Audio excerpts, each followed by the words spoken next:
Let's do this. What up, Shane?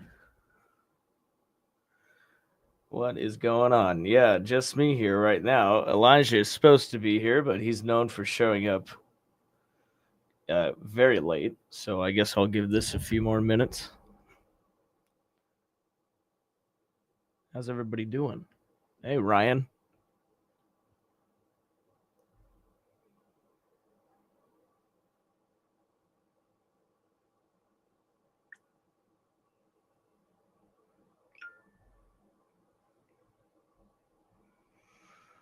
All right.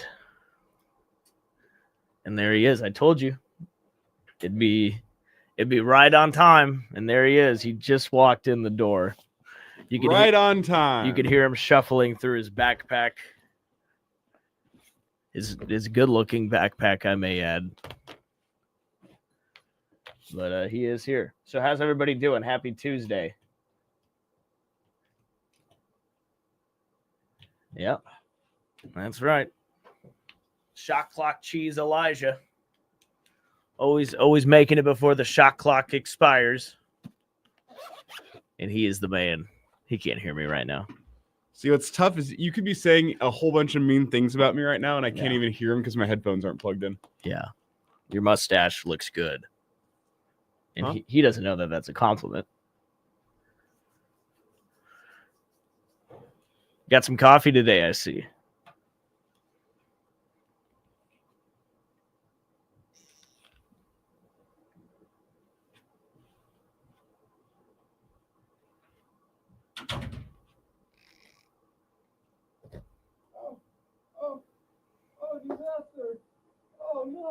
Uh-oh.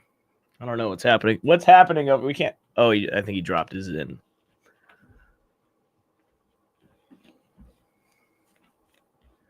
Well, we will have Robin today. We will have Brian on the show. And I'm trying to figure out what to talk about here to start the show, to be honest with you. Don't ask me. I just got here. Well, I was hoping you were going to get here a little earlier so we could talk about it. Yeah, I decided I needed coffee today. Let's get that muted. Yeah, because you didn't bring coffee yesterday. Yeah, and it hurt me. So I'm in a much better mood today. Yeah, I got some coffee too. You pick it up on the way? It looks fancy. Yeah, I got it from Crescent Moon, just right down the street from my apartment. Yeah. There's a free shout out before we're on the air. Love Crescent Moon. Yeah, I like their coffee. I like going there over the mill just because it's less busy. Mm-hmm. They still occasionally put on live music in the evenings there. Oh, yeah, every week. Yeah, that's what I thought. It's a good spot. We can talk about how cold it is today. It's very cold. Is it it cold? Last night, cold this morning. Huh. Or Nebraska basketball, obviously a big one. Tonight against Iowa. Oh, yeah. We had that a little bit yesterday. We'll open the show with that.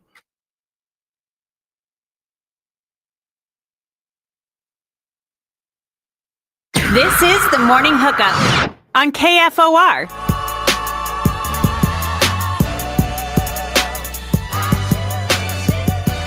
What's going on? Welcome into the Morning Hookup. Happy Tuesday.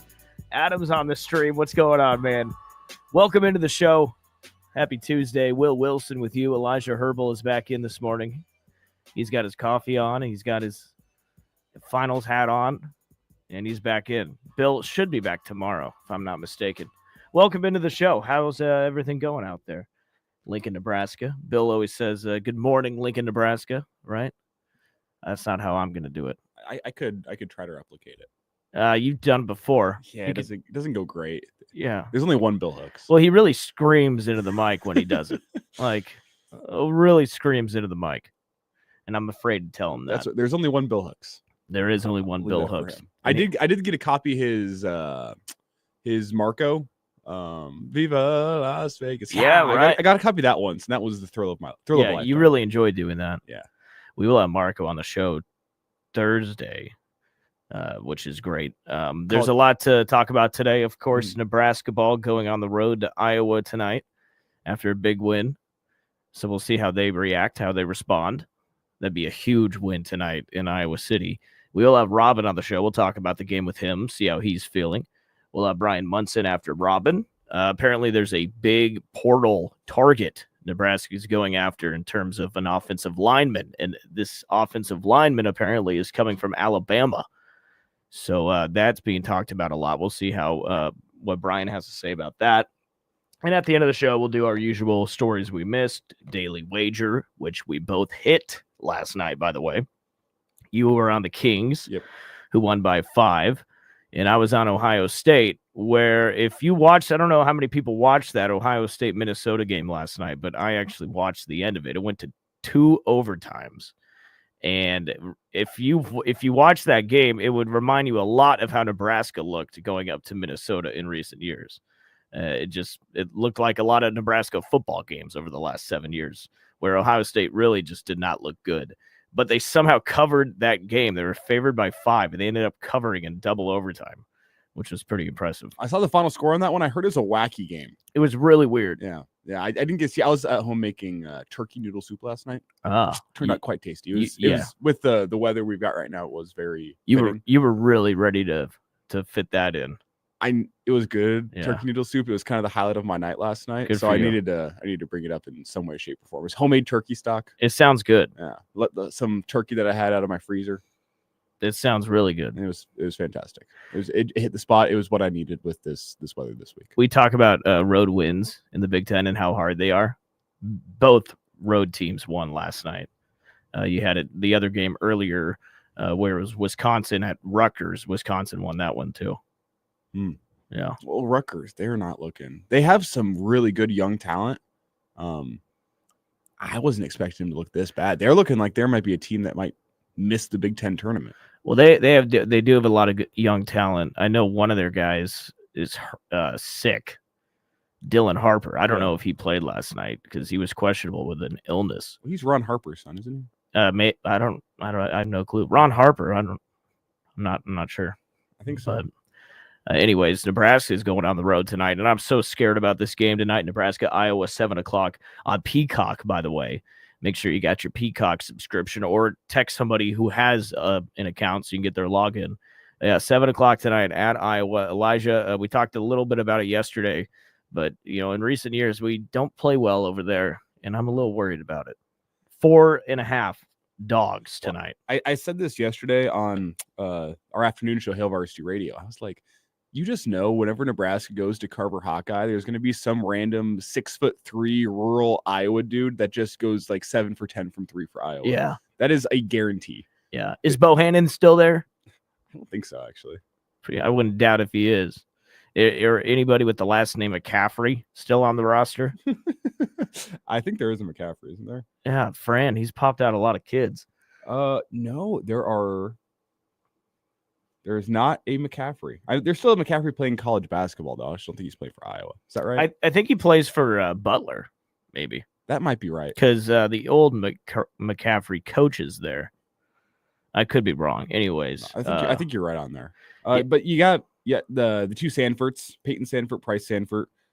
Peyton is the one that leads the team in minutes. He's their second leading rebounder, second leading scorer. Shoots 32% from 3. And then you got Owen Freeman, more of a stretch 4 type, 40% from 3 on the season, averages 17 points. Those are the two dangerous white men for Iowa this year. Thank you for that. Iowa 10-4. They've had some decent wins, but overall, it's nothing really pops out to me from their season so far. So that's something to keep your eye on. I think the 3 is going to have to fall. Anytime we go to Iowa, Elijah, it's always just a 3-point shooting match. I remember last year, Josiah Alec had a pretty good game where they left him open a lot down low. So maybe this could be a game where our big guys show up. But the 3-pointer, I think, is going to have to be there tonight. Well, it's going to come down to putting up some points, because I know Nebraska's got a very good defense, top 20 by a lot of metrics this season so far in college basketball, but Iowa puts up the 3rd most points in the game in the country. They're putting up almost 90 points a game. Now, you had Wisconsin, the comments after the game saying, well, they don't want to play defense.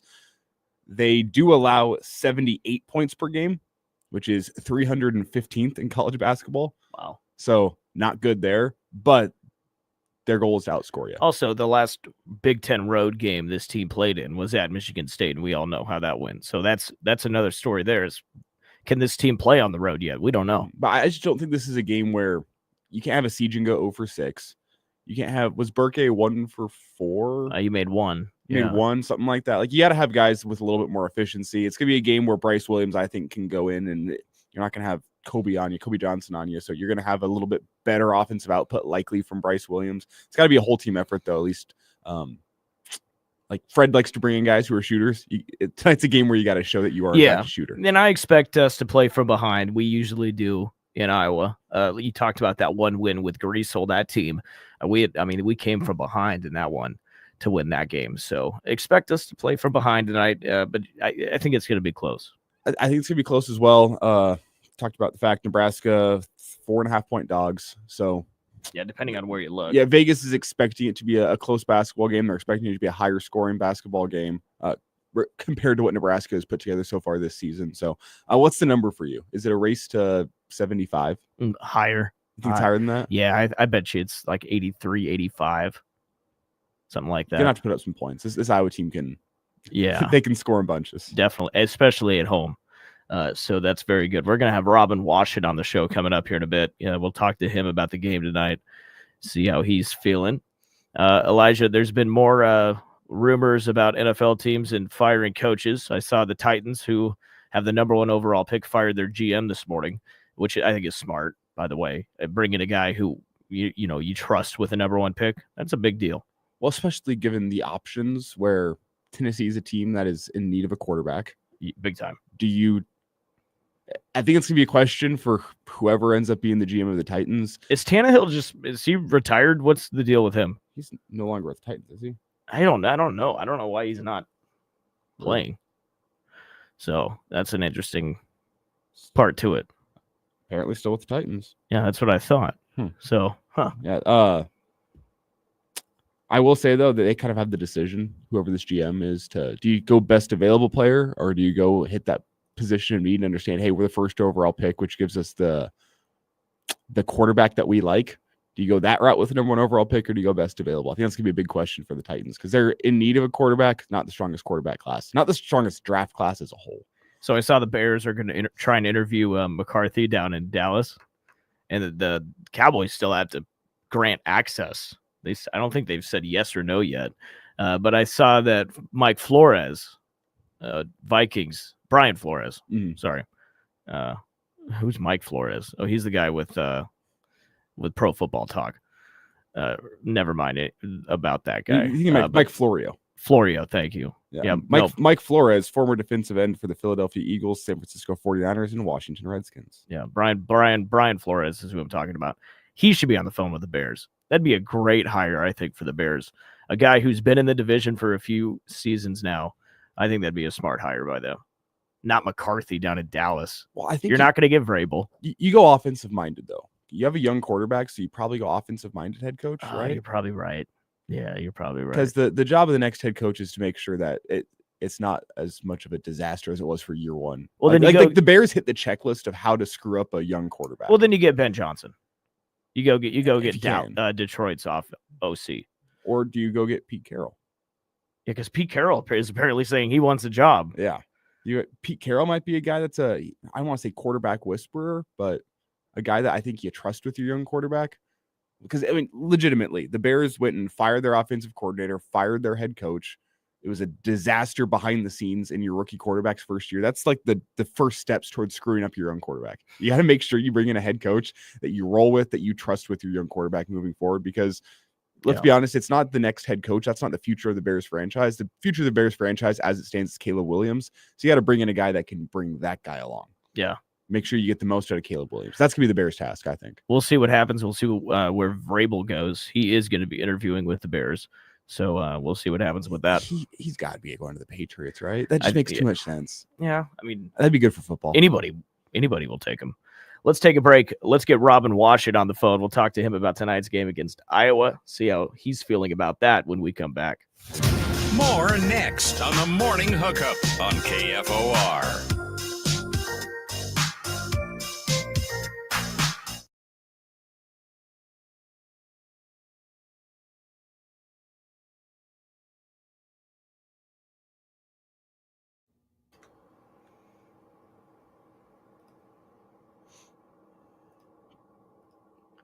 What's up, Greg? How you doing, man? Elijah, I thought you were going to say turkey noodle scented candles. Maybe that's the next iteration. I still need to make my banana bread scented candles. That I would actually be interested in. Because I like banana bread. Who doesn't love banana bread? I'm sure there's somebody out there. There's that old Vine. Remember that one? No. Banana bread at work? Okay. But yeah, I got everything I need to make banana bread scented candles except for the jars. So if anyone knows where I can find some cheap candle jars, let me know. I'm starting to run low on candles now. Yeah, I don't know where you'd go for that. Home Goods, maybe something like that. And you could find them. They're just not going to be cheap. I could just get like some old mason jars, maybe. I don't know. I've been trying to figure out because, believe it or not, the jars are the priciest part of making candles. I believe it. And they are kind of single use too, unfortunately. Like you can clean out a candle jar that's been used and try to get it again, but like it leaves behind a residue. It's tough. Shane says they're cheap at Walmart. Yeah, see, they are, but from an aesthetically pleasing point of view, mason jars are the most aesthetically pleasing candle vessels. You know, I like it. It's got a nice vibe to it. Yeah, like that I understand, but I don't know. I had some cool like black ones that I used on my last run of candles. Those are snickerdoodle scented. My girlfriend's birthday's coming up. She loves candles. Maybe I'll stop by your and see what you have in your inventory. I think I got one. I had a tropical creme brulee. I have one of those left. Those burn hot. Those were not my best work. Whenever you get all the wicks going, it kind of feels like it's going to burn the house down. So I adjusted. I got some smaller wicks, and then I went with the snickerdoodle run. I think I have like 3 snickerdoodle candles left. So it seems like this is more of a hobby, absolutely, than a business. I had initial thoughts like maybe this could be a business, and then I got into it. And I'm like, I don't want to sell candles for a living. This is a pain in the ass, but I still like doing it. Yeah, there you go, Adam. That's a good idea. We can make tavern themed candles. Vegas Bomb, Chuck Norris, the women's dirty diaper bathroom smell. I don't think people would buy that one, honestly. A Rumpelman's candle, Adam. That is fantastic. Oh,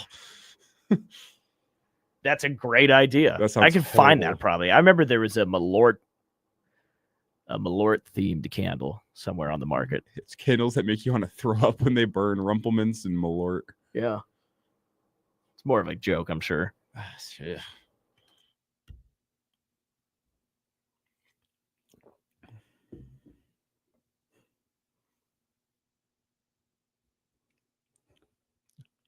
I guess it's my job to fill time whenever Will gets Robin on the line here. Again, same as yesterday. Nothing prepared for this moment. I'm just getting exposed out here.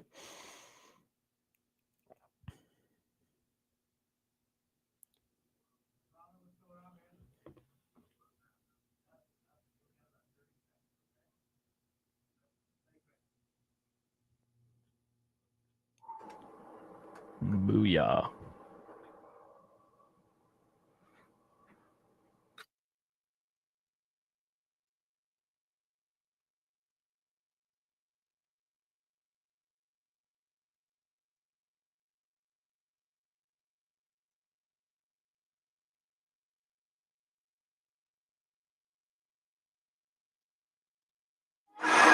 Every day I'm hustling, every day I'm hustling, every day I'm hustling, every day I'm hustling. Welcome back into the Morning Hookup. Happy Tuesday. I'm Willa Wilson, joined by Elijah Herbal. Every Tuesday we bring on Robin Washit with HuskerOnline.com. He joins the show with us right now. Robin, what's going on, man? Currently headed eastbound on I-80, heading to Iowa City, Iowa for tonight's men's basketball game between Nebraska and Iowa. And how many times have you made that drive? It doesn't sound fun. More than I can even count, because I have family in Iowa. My dad lives in northeastern Iowa, so I honestly could not tell you how many times I've driven this stretch of interstate in my life. It well into the hundreds. Which win at Iowa is more impressive? The one with Greasel and those guys, or when Brandon Richardson went off? Ooh, good reference. I'll probably just go with recency bias with that Greasel team, just because that was at the time a really big win for them. They were still like clinging to the hope of an tournament berth, and got a road win against a good Iowa team. And I remember that game because at the very end of it, I forgot who drew the charge, but there was a questionable charge call against Iowa. Kelly Pfeiffer gave the most emphatic charge, point that going the other way. And that was, if you remember, not too shortly after Fran McCaffrey had that weird stare down with Kelly Pfeiffer during one of their games where he just stood 5 feet from him and they just locked eyes with each other and no one was budging for a good 30 seconds. It was super awkward. And so for Pfeiffer to make that call that it basically won the game for Nebraska, it was one of the more memorable moments I've had out there. I forgot about that. That's awesome. Yeah, what are the odds that you get one blow up from Fran McCaffrey tonight? Do you have good odds if you were to take that to the betting market that you get the classic Fran McCaffrey going nuclear? I don't know, because the thing is he seems kind of checked out this year. There's a lot of talk that he might be done after this season, whether he takes another job or just flat out retires. So I think you're starting to see him kind of maybe dial it back a little bit. Now I say that and he's probably going to throw a chair onto the court tonight, but I get the sense that maybe he's mellowed out a little bit just because he knows that this might be his last ride. We're talking to Robin Washut. Robin, let's talk about the win over UCLA, because it was obviously a rock fight, a defensive game. And it was one of those things to me where it was okay, if you miss some shots, no big deal. Just make sure that they don't make any. And that's what happened. I mean, we won the game. Do you think that style of play is going to work tonight at Iowa? No. Iowa is one of the top scoring teams in all of college basketball. They lead the Big Ten in almost 90 points per game. They make an average of 10 3-pointers a game. And so offensively, they're as potent and as diverse. I think they have 6 guys averaging 9 points per game, and 4 of their 5 starters average over 10. So, I mean, they're a balanced scoring kind of machine where they got 5 shooters on the floor at all times. So offensively, this is going to be as daunting of a test as Nebraska's had. The thing is, defensively, Iowa couldn't be much worse. They just gave up 21 made free throws made 3-pointers against Wisconsin the other night. Gave up over 100 points and set all types of Wisconsin Big Ten single game records. So they score a lot, but they give up a lot. So this is a complete polar opposite dynamic than what Nebraska just faced against UCLA, where that UCLA game was going to be just a slugfest and kind of war of attrition won by defense.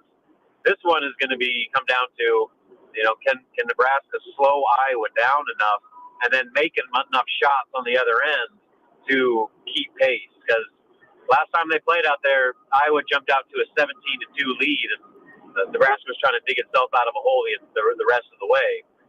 If they do that again tonight, especially with what happened to Iowa last time out, it could be a long night for them.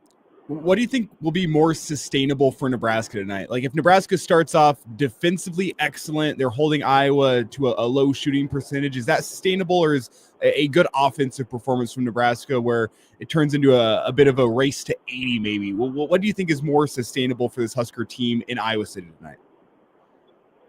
Well, I mean, it just comes down to will Iowa hit their threes, because they're not going to get anything in the paint. Owen Freeman's a good big, but no one completely erases talented big men like Nebraska. They're as good as that as any team in the country. But because they are so good at that, they leave themselves susceptible to open shots on the perimeter. So if they're late with their closeouts or have kind of slow, lazy rotations on defense, Iowa's going to get open looks. When they beat Iowa, Iowa misses a ton of threes. When they lose to Iowa, Iowa makes a bunch of threes. That game last year, I think Iowa hit 15. And the game in Lincoln, when they beat them, they were 4 of 30 something. So it's a pretty stark contrast at the 3-point line, and a lot of that just comes down to luck. You need Iowa to be cold, just because if they're hot and they're hitting 40-45% of the team from 3-point range, I don't care if you're Nebraska or Duke, you're going to be in a lot of trouble in that arena. All right, I have a 2-part question. First part of my question, what's your score prediction for tonight? So I'm just going off law of averages here. Like Iowa just played their worst game of the season, got embarrassed, and now they're back home. They need to win this game. Like, this is a really important game for them. And then for Nebraska, like, they're riding high, 6 straight wins, coming off one of their best performances of the season, at least defensively. And, going on the road is just so hard. Like, you just see it night in, night out around the league. Like, just winning on the road in Big Ten play is not as difficult as it's ever been. And so you pair the desperation factor for Iowa with, just the inherent struggles of winning on the road. And then I just wonder about Nebraska. Like, this is where they've struggled. You go back to last year, they beat number 1 Purdue, and there's this huge celebration. They putting out cinematic recaps and all that. And then a few days later, they lose by almost 20 to Iowa. So, like, Nebraska is coming off another big win in January. They're riding high. People are talking about them being a top 25 team and, potentially being a top 7 seed in the tournament, like all that stuff. This is where, historically, they've let their guard down, and they get the bad end of it as a result. So I picked Iowa to win. I saw the line was anywhere between 3, 3.5, or 4, depending on where you look. Mm-hmm. I got Iowa covering just because I could see this being one where it's close, and then Iowa, makes some shots late to kind of make the score a little worse than it should be. But Nebraska has every chance to win this game. I just think the law of averages, Iowa's probably going to shoot a little bit better. Nebraska, like I said, they got a history of, not responding all that great after big wins.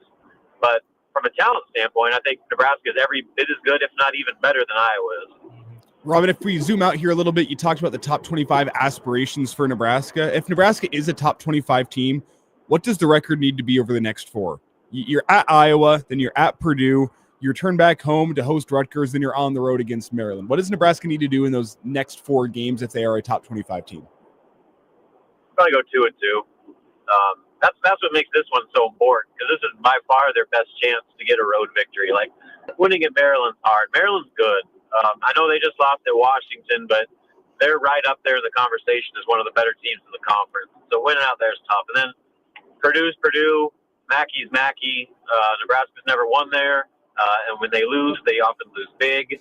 Purdue isn't like national title contender good, but they're still Purdue. They still have all conference, all American level players. And that's one of the most difficult places to win in all of college basketball. So, like, at this point, you just assume those are going to be losses. You got to beat Rutgers at home. Like, Rutgers is kind of a mess right now. They, for some reason, thought you could just get a bunch of freshmen and go win in a league full of 24, 25-year-old dudes, and it's not working out well for them. So you got to win that one at home. And then this is kind of if you win this one and you beat Rutgers, then you're kind of holding serve. You're still going to remain right in that conversation, because nobody's going to penalize you for losing to Purdue. No one's going to penalize you for losing to Maryland. But if you go and lose by 20 again at Iowa, if you slip up against a below-average Rutgers team, then you're going to have some problems. So I'd say 2-2 at minimum, and anything beyond that, they're well into the top 20 in my opinion. You said you don't think Purdue's a national championship caliber team. Is anyone in the Big Ten a national championship caliber team this year in your eyes?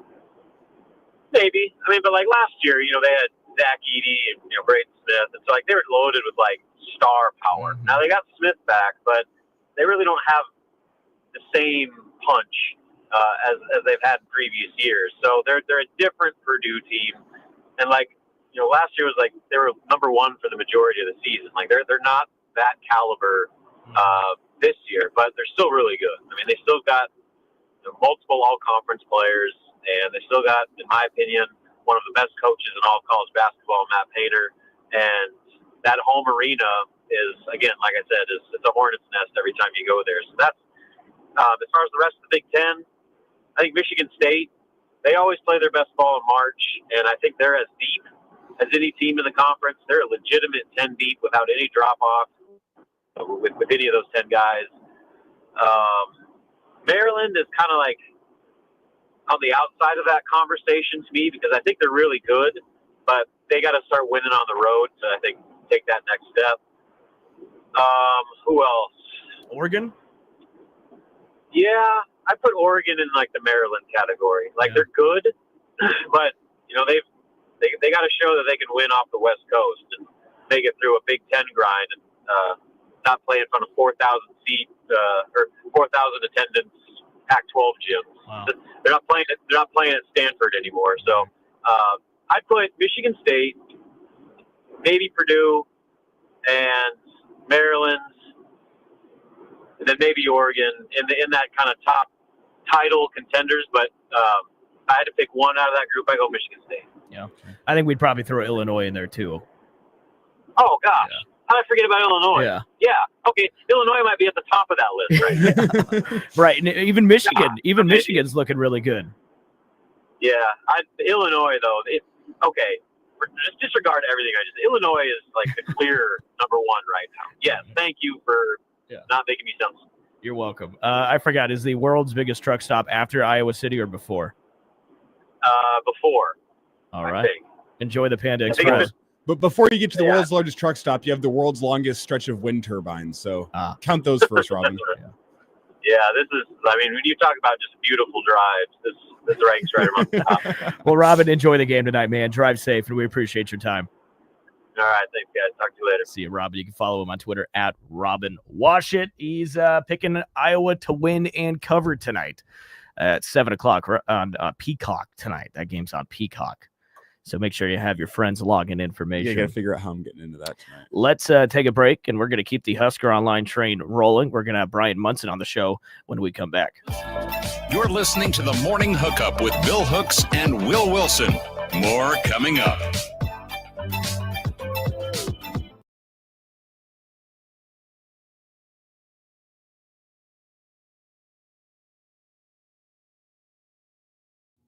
What tonight's going to be for me, I think I've decided is it's a Kent Pavelka night. Oh, really? I think it's just going to be a Pavelka and Muehlheisen kind of night for me. Good for you. Figure out something to make for dinner, pop in the earbud, listen to Pavelka and Muehlheisen. Not too bad. Maggie asked me if I needed her Peacock login. No, I already have it. You have Peacock? I've heard Peacock. Oh. Can I have the login too? Damn. No, because then you might kick me off. Is it like the screen limited thing? Yeah. I got kicked off my family's Netflix because of that reason. Yeah, everybody's getting kicked out of their families' Netflix. Yeah, so I've been watching the new Netflix is the new Winston Churchill docuseries. So I've been watching that on my roommate's Netflix. Mhm. Thanks, Alex. I am so good at getting logins on our mind. One of my roommate's friends logged into her YouTube TV app on our TV in the living room. Still on there. And it's still on there. Yeah. I have Maggie's Peacock information. I have my roommate's dad's Amazon Prime account. I'm just loaded. The only thing I don't have is ESPN Plus. ESPN Plus isn't even that good. Yeah, but We had it for a little bit at my house. It's the nice thing is you have the full collection of 30 for 30s, which is kind of fun. yeah. But other than that, there's not that much on there that's worth it. I'm trying to think what else I have. I have my family's Netflix. I have my own Hulu. I have Nora's HBO. Like I'm the king at freeloading. Collecting your Infinity Stones for your gauntlet. That's what you're doing. Yeah. I think I have BTN Plus. I got BTN Plus from the USC, the free welcome. Oh yeah. Yeah. So I have a year of BTN Plus. I don't think I fired it up once. It's mostly gonna pay off with Baseball baseball. season, yeah. Yeah. Because now all of Nebraska's basketball games will be on Peacock or national Which is television. what's nice about them being good. Yeah. Yeah. Right. Yeah. Oh, that's bold. What? We got the Price is Right on over here, and not a single person's bid $1 on this. You got to bid $1 just to be safe, right? Yeah, but Oh, 1501. That's a classic. a lot of people don't like that. Like when you do the 01 thing or $1, that's like Bush League. Oh, 1501 won it. Oh, so she went Bush League on the person who bid 1500. Like if I said 1500 and then you said 1501, obviously I want to rip your throat out. Yeah. No, I just screwed over your chances. Yeah. Really fast here. I know you're getting Brian Muntz on the line here. Any game show you could go on, what would it be, and why would it be Jeopardy? Like Jeopardy just seems like the most fun game show, in my opinion. I'm not sure if Will's actually listening to me right now, but Jeopardy seems like a big one. Wheel of Fortune's overrated.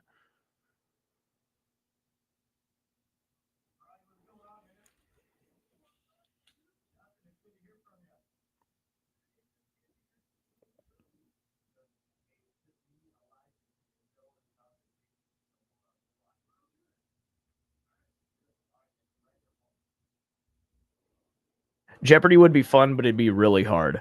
Yeah. Really hard. I'd probably do the prices right.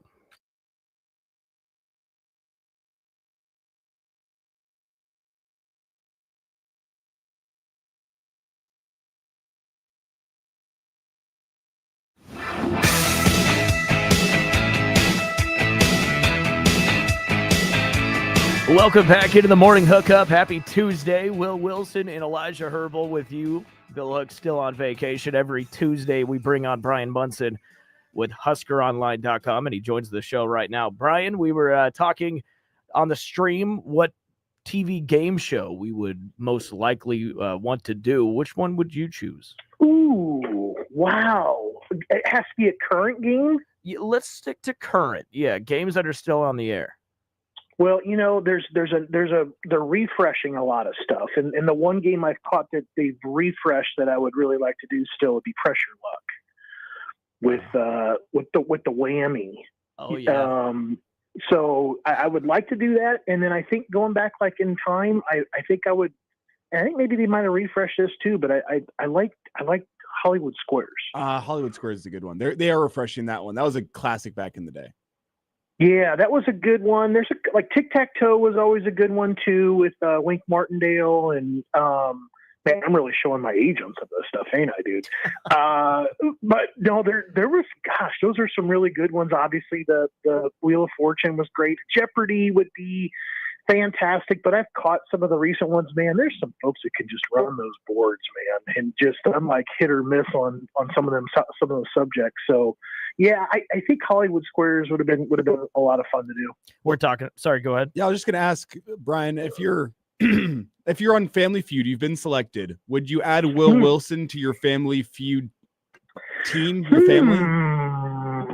That would be an interesting kind of like a media type of family. Why not? Let's go ahead and bring him in there. And you gotta have that kind of well-roundedness there, you know. So let's bring Will in to go ahead and occupy one of those 5 spots. Do what you want, but the last time I played in Family Feud at the tavern, I almost got in a fight. So let's beware of that. Well, I'm telling you, that's where that diversity comes in. You got to remember, I'm there with you, buddy. So I'm always down for those kinds of shenanigans. We're talking to Brian Munson. Brian, it's been a few weeks since we talked to you. Let me start off with asking you about Ed Foley. It's official. He's no longer employed as the special teams coordinator. What was your reaction to that? I mean, I think that special teams was a topic that we often caught ourselves talking about on the Tuesdays following the game before on Saturday. It cost them at least a couple games at the top of my head, you know, that I'm thinking about when you start talking about chasing 3 and all the kind of things that needed to kind of happen to get those additional wins this season. Special teams was a big part of that equation that just seemed to consistently fail. You led the nation in kicks being blocked. You had inconsistency across the other areas of special teams when it came to fielding kickoffs, punt returns, to snaps, you know, etc.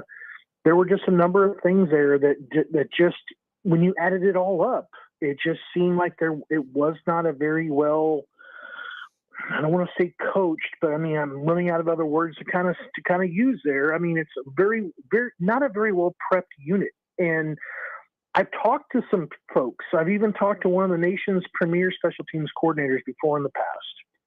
And they are incredibly passionate about special teams. And when they get their opportunities to sit at the table, to go to meetings with the staff, to talk about the players that are available to use during special teams and putting together the best units and having that first big 20-minute period of every practice to go through special teams, it is an incredibly important part of the weekly game plan. I just don't feel like that same type of attention had been given to special teams maybe up to this point. And if it had, the inexplicable kind of breakdowns that happen on a weekly basis. And it's just like, you just can't find the reasons each and every week to kind of explain those kind of breakdowns. So I think Nebraska had to make a tough decision to not renew the contract or outright fire. But I think Nebraska, if they're still continuing to chase 3, they were going to have to make a change in that area when it comes to special teams. It's Brian Munson with us here. And Brian, in terms of, next step on the special teams, you think this is something where Matt Rule goes and makes a splash higher to get this fixed and kind of have the PR element that way? Do you think Matt Rule takes a more hands-on approach with his special teams? What do you think will be Matt Rule's response to the special teams woes for Nebraska? Yeah, I mean, clearly he has a vast network. And I think that some of the names I think that people are trying to ultimately play the wacky Mad Libs game where they kind of substitute or put in a name of a person that Nebraska fans are familiar with when it comes to Carlos Polk or Doug Coleman or Mike Eckler or Bill Bush. The part you struggle with connecting is the relationship back to Matt Rule. And obviously a guy like Eckler is a premier special teams coordinator when it comes to Division I football. And Polk and Coleman have both had or are having success at the professional level, when it comes to special teams. So, and Bill Bush has obviously done it before. And I think people are still very excited, about him still being around in the market. So I think Matt is going to have to really sort through some things, maybe potentially that he doesn't know the right candidate off the bat, and he has to get into that vetting process. And I think Ed Foley also had a very important part of his job was recruiting the state of Nebraska. Mm-hmm. And you have to find somebody else that's going to stay on top of, maintaining those pipelines and making sure all the local high schools are feeling the attention, because it's very clear in the past couple of years, and hearing some of those coaches say some things, that it's been a while since a Nebraska coach had kind of come into the high school. So Foley was doing a great job in that aspect. So I think it's a complicated thing that Matt Rule is going to have to kind of really, truly vet, and it's going to put him in some uncomfortable circumstances, because maybe some of the names are being put in front of him aren't names that necessarily that he is going to just absolutely know right off the bat, and that people can say there's ties here to Nebraska, and maybe this is a person that's willing to kind of come back and help you out. They think it's the right time for them to come back home. So those are going to be some interesting storylines to kind of follow over the coming weeks. We're talking to Brian Munson, HuskerOnline.com, and Brian, looks like some experts over at On3 are logging some predictions to Elijah Pritchett transferring from Alabama to Nebraska, an offensive lineman. And, it sounds like we're going to be targeting some offensive linemen in the portal. Yeah, I think Elijah Pritchett, I think things are looking good for him to join Nebraska. I think it's going to be interesting to kind of still see like what happens with the rest of the portal time and the other players that maybe potentially that they do target, because I have always kind of said, I felt like it was 2 minimum, 3 potentially, if you could find a guy that was an interior guy that could put his hand on the football and play some center. Now the possibility is there that maybe they just take the one tackle, and then you kind of throw some other guys into an equation to make up the other tackle opposite. Like what if you put Corcoran and Prohaska and Gunner over on the other side opposite, and you try to build it in the aggregate. And I know that I didn't feel necessarily too confident about doing that a year ago, because you were penciling in both Prohaska and Corcoran, and we all knew, about the injuries that they had. And that's very difficult to kind of stand up and feel confident behind that. I mean, you don't want to predict injuries, but you have a really hard time overlooking the track record, right?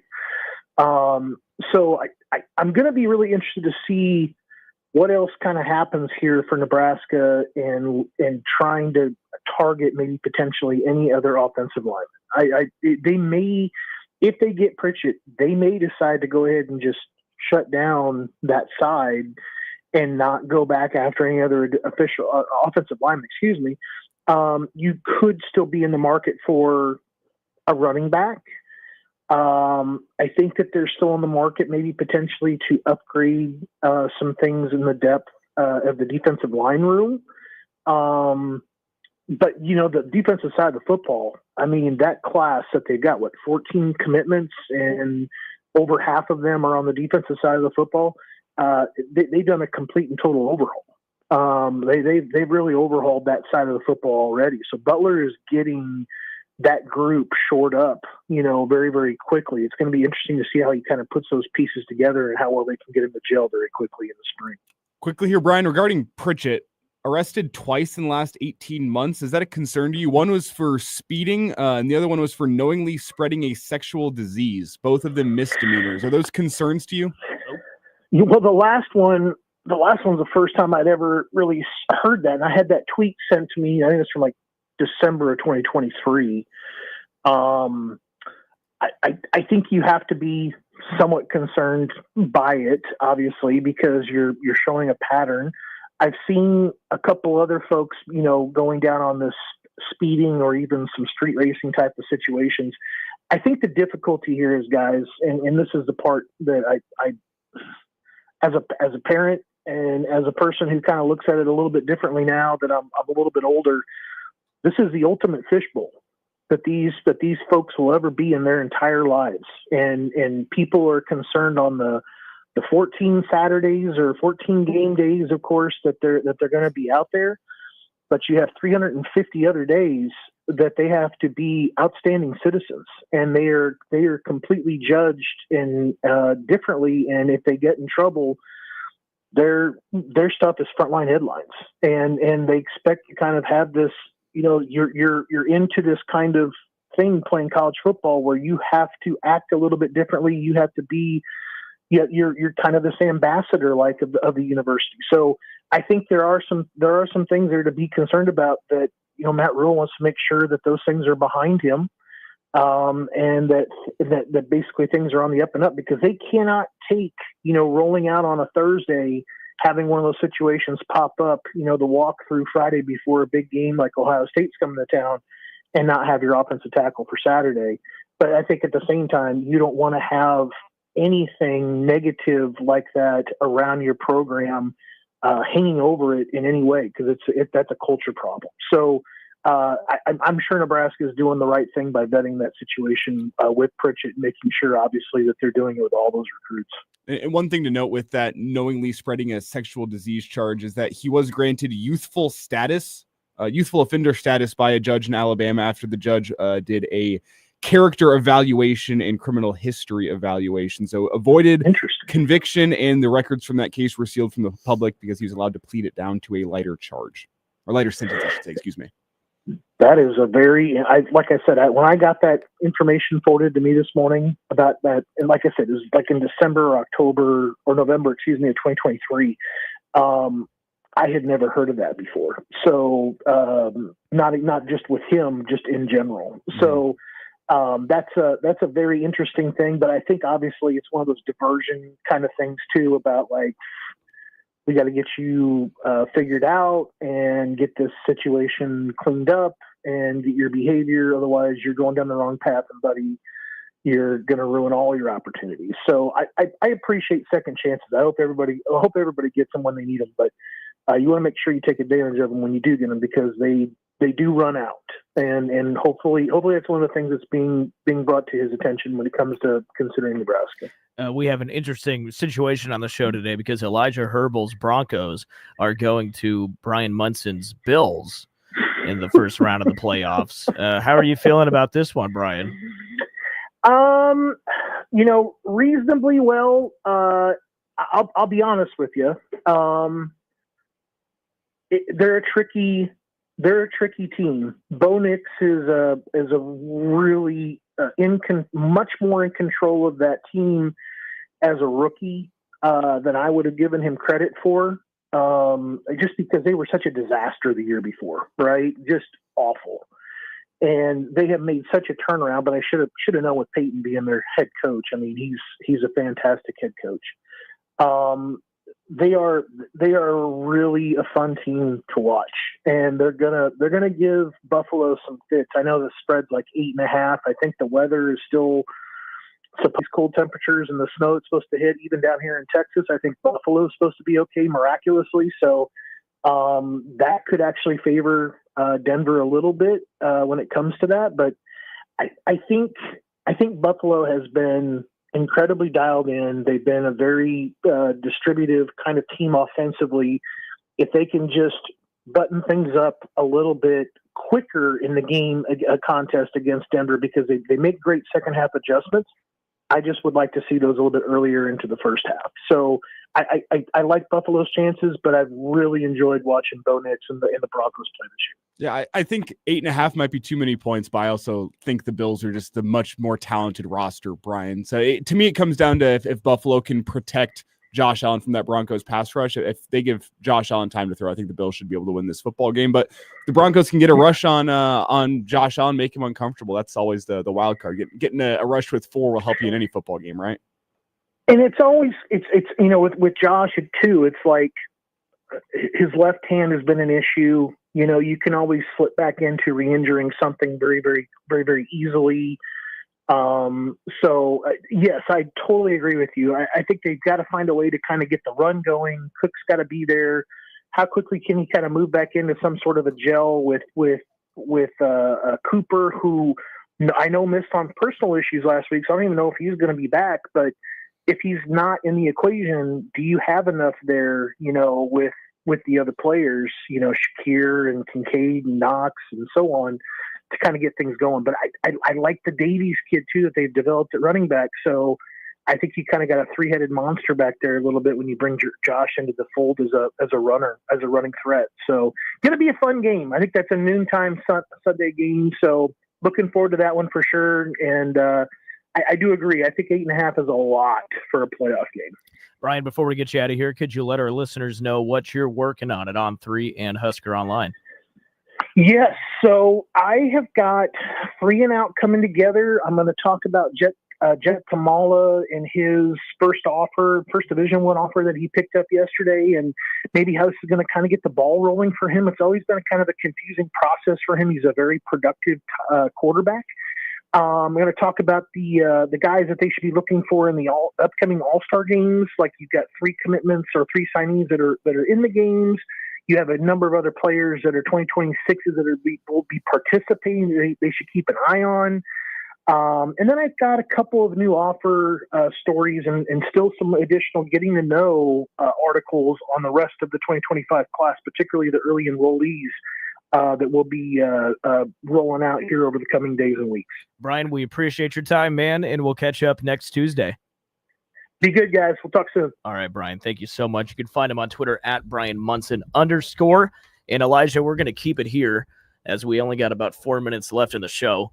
Let's go to the Daily Wager, where you and I both hit one last night. You hit the Kings -3.5, and I hit Ohio State covering late against Minnesota. And I'm going to stay in college basketball tonight. UCLA is hosting Michigan. Of course, UCLA just lost on the road to Nebraska, so obviously they want to bounce back and not lose at home. They're favored by 3 at home. I'm going to take UCLA -3 at home against Michigan. I really, really want to take Tennessee and Florida. I think Florida at home is probably the team to take down Tennessee, but the line's 3.5, and that's scaring me away. That's a lot of points for an undefeated and very, very good national championship level Tennessee team. And I don't see the value in the money line. Florida's -185 on the money line, so I don't think I see the value there. Where I will go. By the way, are you just gonna? I'm surprised because to me, Tennessee, that's Tennessee at 4-point underdogs, the number 1 team in the nation. That just seems. But they're going to Florida, and Florida's going to be amped up for that basketball game. That's true. I think it's a classic. No team in college basketball is UCLA from the Wooden era where they're going to go undefeated. So I think this is the time for Tennessee's first loss. Okay. If you want something that maybe doesn't have great value, I'd take Florida money line tonight. I wish the value is a little bit better. Instead, I'll go in honor of Bill Hooks, and I will take North Carolina minus 6.5 against SMU. 6.5, huh? That's a lot of points, but in honor of Bill Hooks, I'll take the Tar Heels. I do think they're at home. I think it's a good spot for them. 6.5 is a lot of points, but yeah, it is. But SMU SMU's 11-3, so they could use that win. To be honest, I haven't watched any SMU basketball this year, and because of that reason, I'm taking North Carolina. I also think North Carolina might be maybe not hitting their stride, but figuring some things out, some of their issues from early in the season. So let's get a score prediction from both of us for tonight. I love how Robin described that game tonight. They lose big on the road. They need a win, arguably more than us, right? But he said this is a great opportunity to get a road win for Nebraska. But I think Iowa is going to return home and play well. I don't think we're going to win. What spreads 4? I think it's going to be like 86-81 Iowa, 86-80 Iowa. What about you? I struggle with this one. I think Nebraska's defense locks in late. I think Bryce Williams plays really, really well. I think this is the type of game where he needs to put up 25-plus points if Nebraska wants to win this basketball game. I think he does. Give me Nebraska to win this game. Let's go 84-82. Wow, I love it. You should take Nebraska in your daily wager. Nah. You just picked them to win. Yeah, that's my reputation on the line, not Bill's contest with you. So Okay. I'm going to go with my head for that contest. Fair enough. Well, Elijah, Bill should be back tomorrow. It's funny how I don't know if that's true or not. That's what he told me. That's not confirmed or not. So that's what he told you? Yeah, that's what he told me last week. Okay, good. Is that I wouldn't be needed tomorrow. But we'll see. Give me a call tonight if things change. All right, well, I appreciate you coming in and helping out. What do you got going on this afternoon with Hail Varsity? We're talking with Michael Bruntz, so we'll be getting his thoughts, Portal and Husker basketball, also the Broncos. And then Andy Markowski, the Pride of Ord, joins us, so we'll be getting his thoughts on both the Husker men's team, the Husker women's team. I know the Husker women's team just made it through a tough stretch, but got a win over the weekend. So they have a game today, I think. So we're getting his thoughts on both Husker men, Husker women, his thoughts Nebraska, Iowa. And as usual, Mitch Sherman will unleash the fury at 4:25. So that's what we got coming up this afternoon. Awesome, Elijah. Thanks for filling in this week. It's only 2 days. Yeah, well, I appreciate it. I'm just hitting my stride. Yeah, you nailed it, man. Sending me back to the bullpen. The fans love you. Everybody, thank you for tuning in today. Thanks for chiming in on the chat. We'll see you tomorrow. Bill Hooks will be back, and we'll have Henry T. Buchanan on the show as well. That's tomorrow. Enjoy your Tuesday.